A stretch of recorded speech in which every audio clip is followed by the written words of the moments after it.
We've been talking about this Ohio referendum for a couple of months now, increasingly more as it came closer. It was an amendment to the Constitution to essentially change the mechanism in which Ohio voters had to amend their Constitution. In other words, it has been the case that you need a 50% plus one of the Ohio electorate to amend the Ohio Constitution. There is a referendum to amend the Constitution in Ohio to protect abortion set for November. As a way to preempt this, the Republicans in the Ohio legislature offered this referendum that did not obviously come from citizens. It came from the legislature, which would have raised the threshold to 60. Is it 60% yes, or 60% plus, essentially? You got to clear 60%. And that 50% threshold has been in place since 1912. Yes. So it's obviously suspicious timing, and voters had never had a problem with it up until the Republicans tried to ram this through. Well, voters didn't have a problem with it, it turns out. And we interviewed, who was it, from Bolts? Cameron Joseph. Yeah. Cameron Joseph last week. And he made it clear that what had happened prior to this is that the Republicans were trying to get rid of the idea of doing August elections because nobody shows up and they're expensive and it doesn't make any sense. Why would you have an August election? Why wouldn't you just punt it to November when you're having other elections? However, the Republicans in the legislature thought that it would behoove them to have one in August because people don't show up for elections in August, except for, if you are a fanatical, usually religious zealot who wants to control other people's sexuality. And in this case, to force women and folks who can get pregnant to carry those pregnancies to birth. And however, it didn't work out that way. I give you Ohio Secretary of State Frank LaRose trying to put on a happy face. Coping. On Fox and Friends this morning. So your initiative would make it harder to change the state constitution. Right now, simple majority, 50% plus, but you wanted it 60%. That failed. What's Ohio telling you? Well, I tell you what, 1.3 million Ohioans stood with us in another free and fair election. We released the results on election night. That's this thing we do in Ohio. Other states should check out. Proud to say that as Ohio's chief elections officer. But they released the results on election night because it was so overwhelming. because within minutes of polls closing, I saw Wasserman tweet out that I've seen enough, and I was like, oh my god, that quickly? You know what? A lot of Secretary of States have is a real grasp on math. And 1.3 million Ohioans is a lot of Ohioans, unless there were 3 million that voted, in which case you are shy of about 500,000 Ohioans. Yes. Which is also a lot of Ohioans. Yeah, we'll keep going, but just to context, this guy's going to run against, or is running for Senate and wants to be the Republican representative against Sherrod Brown. Ah, interesting. Yeah. Free and fair election. We released the results on election night. That's this thing we do in Ohio. Other states should check out. Proud to say that as Ohio's chief elections officer. But you're right, the other side prevailed. This is just one battle in a much larger war, though, because the all-out assault on Ohio is coming from the radical left. I mean, look at the tech billionaires from California and New York that funded the No campaign, and they've got other bad plans. This radical abortion amendment this November that takes away parental rights. They want to bring a minimum wage increase, a massive increase in minimum wage to Ohio that would put Ohioans out of work. And even the mayor of Cleveland said last week, he said the quiet part out loud, they want to do common sense gun reform, which means they want to disarm law-abiding citizens. So, yeah, we lost one battle, but the war continues, and I've just begun to fight. So, Frank. it's just, I don't know. I mean, maybe I'm just completely out of touch, but telling Ohioans, you got to watch out because they're going to come and raise your minimum wage.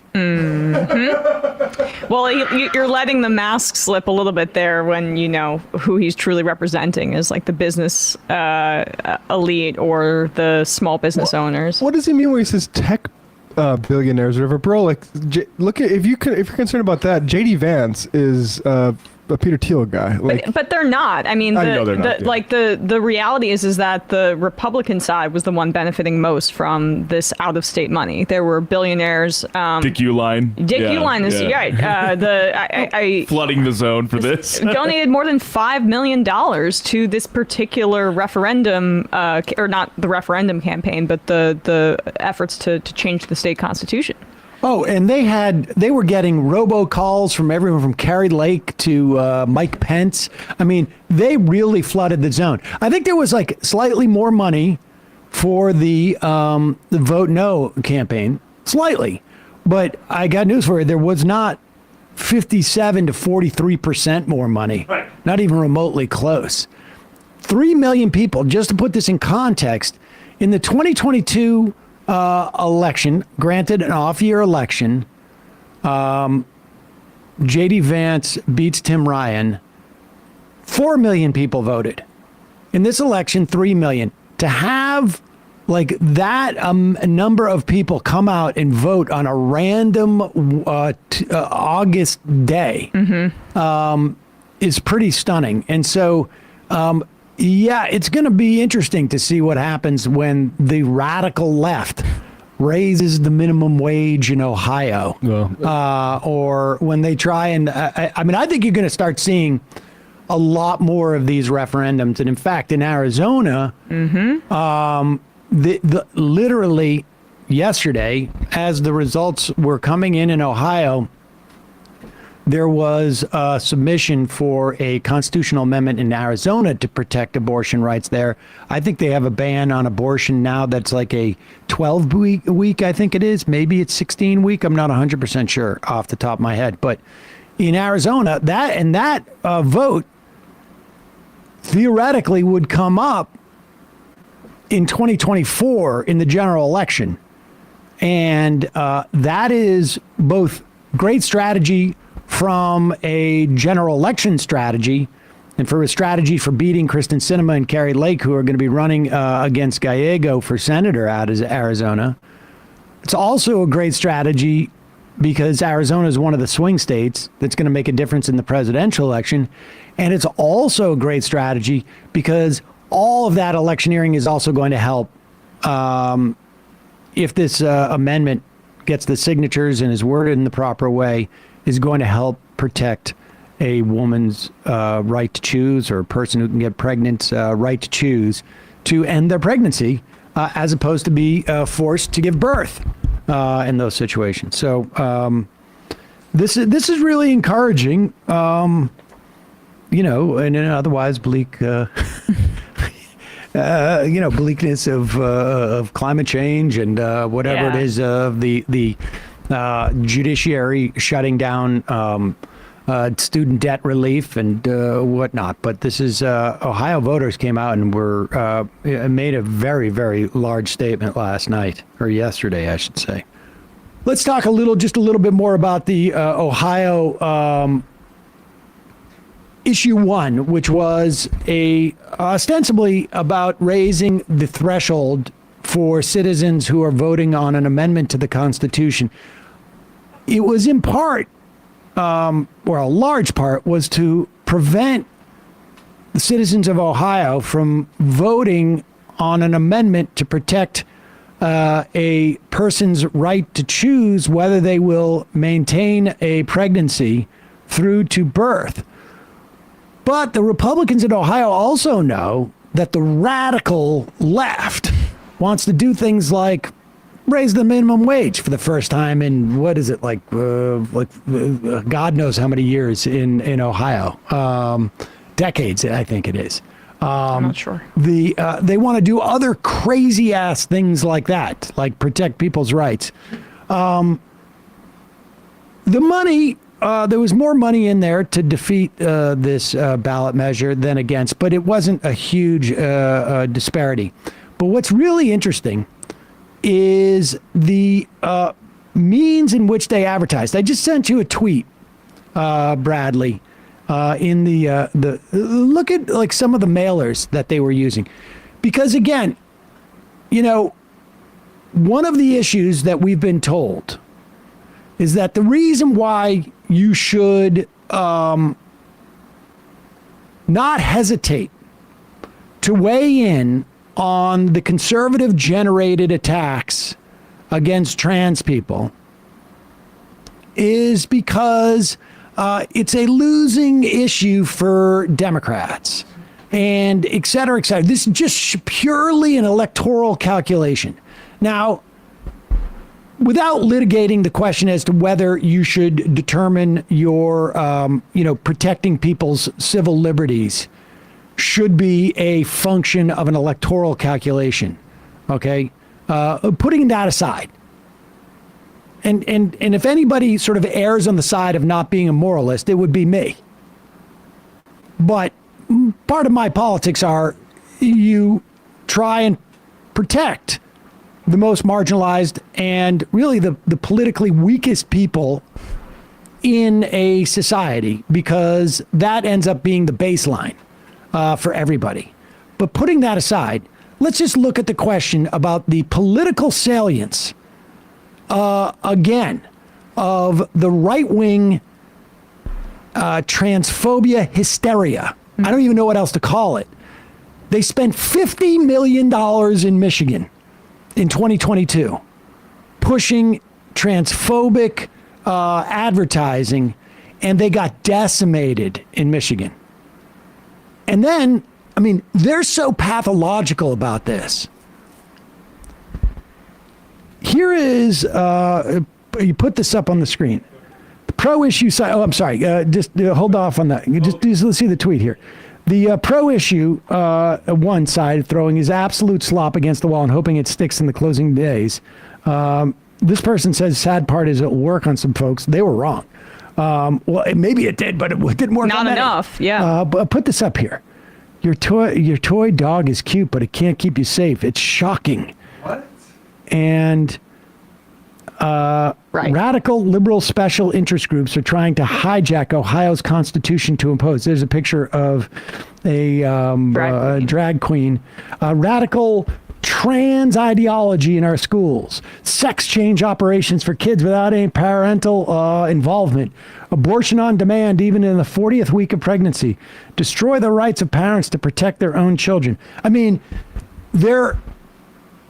this is what they've been leading with, literally what they lead with. I also saw Mike Pence had an ad, or he had a statement that he put out on his YouTube channel saying something very similar the morning of. You have to protect the children from the trans ideology. So this was like a last-minute, last-ditch effort to make it about more than just abortion. Let's look at a YouTube ad that they had, that they were running, and I think this one ran... Protect Women Ohio. Protect Women Ohio. Here it is. You promised you'd keep the bad guys away. Protect her. Now's your chance. Out-of-state special interests that put trans ideology in classrooms and... Pause it for 1 second, just so you know, if you're listening, on the TV, there's, the gender unicorn is on the TV. They're looking at I guess they're watching Fox News, the nightly transphobic report on Fox News. Yeah. And... But let me just say one thing too. Notice how so much of like the paternalism in this is just like really kind of creepy. I would say the protection of your daughter. It's like this is all designed to appeal to the guys that show up to their daughter's prom with a shotgun. It's the same like the people that like behind closed doors and not in public would say like, I'm not letting my child marry outside the race. Yeah. Out-of-state special interests that put trans ideology in classrooms and encourage sex changes for kids are hiding behind slick ads. Don't be fooled. You can keep this madness out of Ohio classrooms and protect your rights as a parent by voting yes on August 8th. Keep your promise to her. Vote yes on August 8th. To her. Keep to your her. promise to your daughter. And the trans ideology, I mean, I was unaware, apparently, that there are also trans men, right? Or trans boys. It's just so funny how, like, the anti-trans panic is so focused on trans girls in particular. Well, it's like literally they think if you or go... maybe I have that reversed. If you go to a library and a drag queen reads The Very Hungry Caterpillar to your child, that they're going to be completely confused about their gender identity. Yeah. Well, I mean, the point is, again, this is, I mean, it's almost impossible to prove that it actually is helpful to Democrats, but it clearly is not helpful to Republicans. And were it not for the fact that it actually, like, endangers people, threatens lives, takes lives, destroys lives, all of this anti-trans rhetoric by Republicans, you know, I would be funding organizations to promote it, because normal people look at this stuff from Republicans and go, they're bat crap crazy. Yeah. Like, why do they care? Yeah. You know, they tried to do this, and they did it to some effect in 2004, but it lost its salience as, frankly, as, you know, younger people grew up and started to vote, and older people died.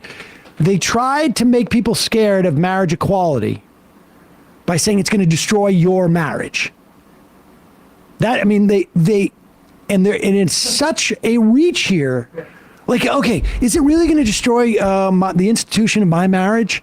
I mean, like, if it destroys the institution of marriage, maybe it does destroy marriage, and maybe, like, it was a stretch. Yeah. It was a stretch, but like just the general homophobia worked, because, you know, that guy I work with, that woman I work with, I think they're gay and they're around me, and it freaks me out, whatever. But they're now having to sell exactly what Matt's saying. It's somebody's reading a book in a library, probably going to turn your kid into trans. Mm-hmm. You know, like, that's how it works. And then when cats and dogs didn't rain from the sky after marriage equality happened, the fear-mongering is completely sapped. It was completely sapped, and just generationally. But there's not even a toehold here, except for in the most sort of like bigoted, transphobic sections, which is, you know, to be fair, a lot of could be 50% of the 60% of the Republican Party, but that's not going to carry an election. Yeah. And you know, I mean, were it so the fact that you could read a book in a library and convert your kids, my kid right now would be was read Balto so many times that he would be like pulling a sled through those floodwaters in Juneau. Yeah. It just doesn't work that way. Their symbolism is just so insular, like the semiotics. Look at this picture of they use of a Scissor. and it's like, in the context of a classroom, most people are thinking like, oh, what are you cutting out, like, you know, some type of like you know, like an angel or something. something Yeah. like that. Or Yeah. whatever. But for them, it's like that symbolizes to them like genital mutilation. Of course. They're psychos. I was scanning this earlier, but the Ettinger Mentum newsletter did a really deep dive into the history of transphobia as it relates to electoralism. But I'll just like list off the losses from 2022.